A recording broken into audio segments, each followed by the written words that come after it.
Olá, estudante! Eu sou a professora Valquíria Paiva, sou professora de Química, e na aula de hoje nós vamos falar sobre a equação de estado dos gases ideais. Se você ainda não me segue, siga-me nas redes sociais, no Instagram, Química na Cuca Oficial.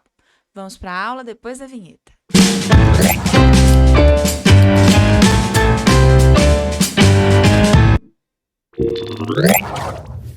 Já quero te convidar a se inscrever no canal e deixar seu like, se você gostar desta aula. Qualquer dúvida também, deixe nos comentários que eu te respondo. Vamos para a aula?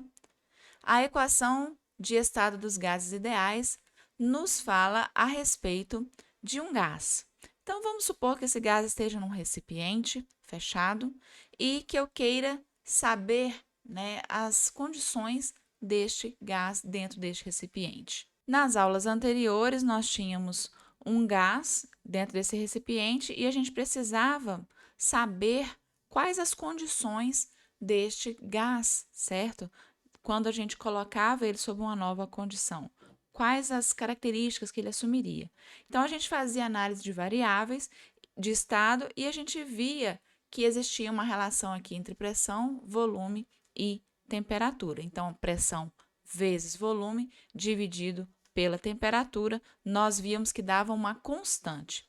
Se nós considerarmos, então, uma massa fixa desse gás, ou se a gente quiser levar em consideração a quantidade de matéria ou o número de mols deste gás, como que a gente faz este cálculo? Então, vamos supor que aqui nós tenhamos 1 mol de gás dentro desse recipiente.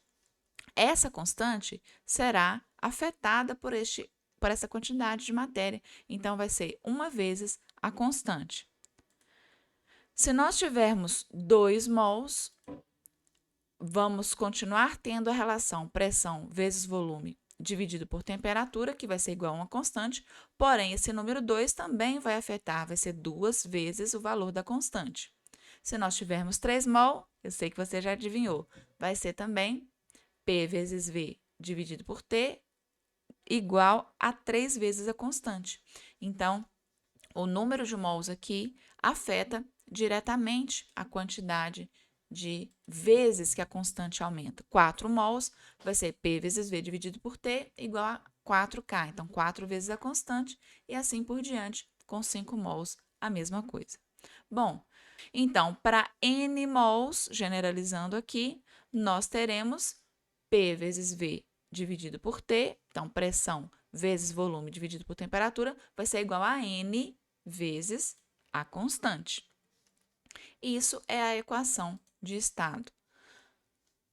P vezes V, pressão vezes volume dividido por temperatura, vai ser igual a N vezes a constante. Nós podemos rearranjar esta equação e teremos, finalmente, a equação de estado dos gases, chamada também de equação de Clapeyron, tá bom? Então, pressão vezes volume igual a N vezes R, R que é a constante, vezes T, que é a equação de Clapeyron ou equação de estado dos gases. P vezes V igual a N vezes R vezes T é uma forma da gente lembrar dessa equação, é por você nunca rezei tanto. É para aquele amor, aquela coisa apaixonada, né? Então, vamos lá. Quando nós tivermos uma massa constante de um mesmo gás, vale sempre essa relação. O que nós temos? P vai ser de pressão, significado desta equação de estado. P é de pressão, V é de volume, N é de quantidade de matéria, T é de temperatura, R é a constante universal dos gases, sendo que nós teremos as unidades específicas. Pressão é dada sempre em atm ou milímetros de mercúrio, volume é dado sempre em litros, quantidade de matéria em mols, temperatura em Kelvin. Lembrando que para transformar de graus Celsius para Kelvin, a gente soma a temperatura que foi dada em graus Celsius com 273. E o R, que é a constante universal dos gases, se for dada, a pressão em atm, ele vai ser 0,082 atm vezes litro vezes mol, a menos 1, vezes Kelvin a menos 1. E se for dado em milímetros de mercúrio, muda aqui o valor, que vai ser 62,3 milímetros de mercúrio, vezes litro vezes mol menos 1, vezes Kelvin a menos 1. ok? Então, esta constante, o valor vai ser determinado pela pressão. Se for em atm, 0,082, se for em milímetro de mercúrio, 62,3. Este valor vai ser constante para 1 mol de qualquer gás em qualquer pressão e temperatura, tá bom? Então, por esse motivo, esse valor se chama constante universal dos gases perfeitos, geralmente representado pela letra R. Esta equação é conhecida como equação de Clapeyron ou equação geral de estado dos gases, ou equação geral dos gases. Só se aplica a gases perfeitos e é muito importante, então, que a gente se habitue a ela. Quando nós precisarmos calcular, né, N significando o número de mols, a gente pode substituir aqui, fazendo essa relação da equação de Clapeyron com o número de mols, sendo que número de mols é massa em gramas, que é o Mzinho, dividido por Mzão aqui, que é a massa molar, aquela massa tirada lá da tabela periódica.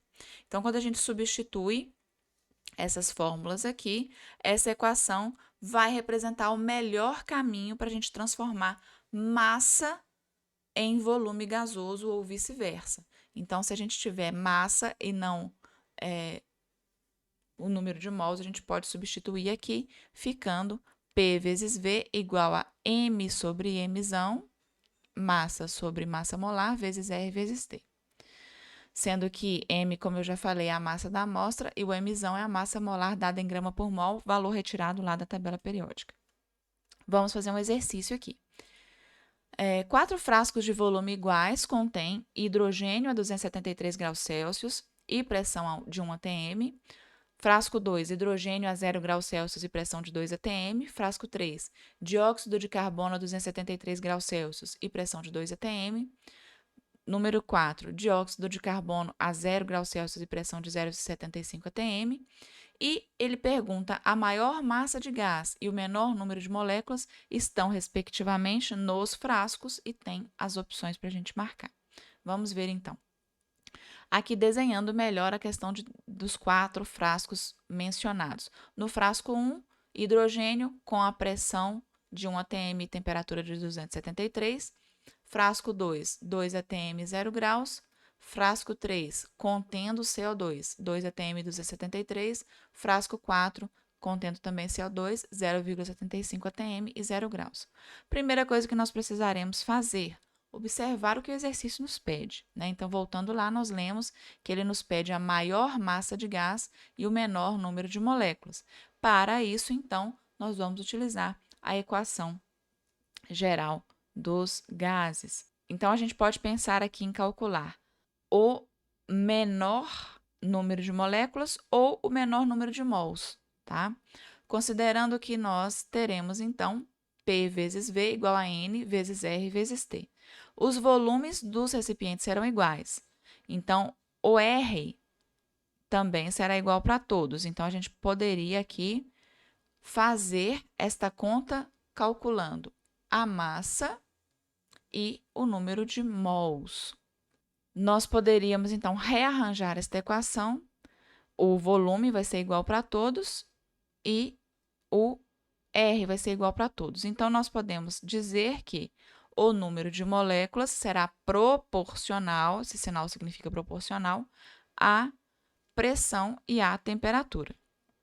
Com esta dedução aqui, nós não vamos achar o número exato de moléculas, mas nós vamos estimar onde tem mais e onde terá menos moléculas, ok? Não teremos um número exato, mas a gente conseguirá estimar mais ou menos onde tem menos ou mais moléculas.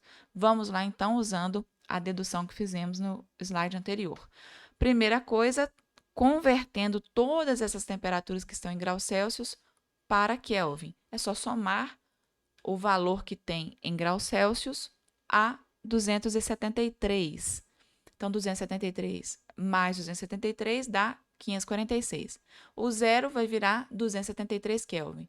O 273 vira 546 Kelvin e o zero 273. Vamos calcular separadamente aqui esta relação de P, pressão dividido por temperatura para cada um desses frascos. No frasco 1, 1 dividido por 546, no frasco 2, 2 dividido por 273, no frasco 3, 2 por 546, e no frasco 4, 0,75 dividido por 273.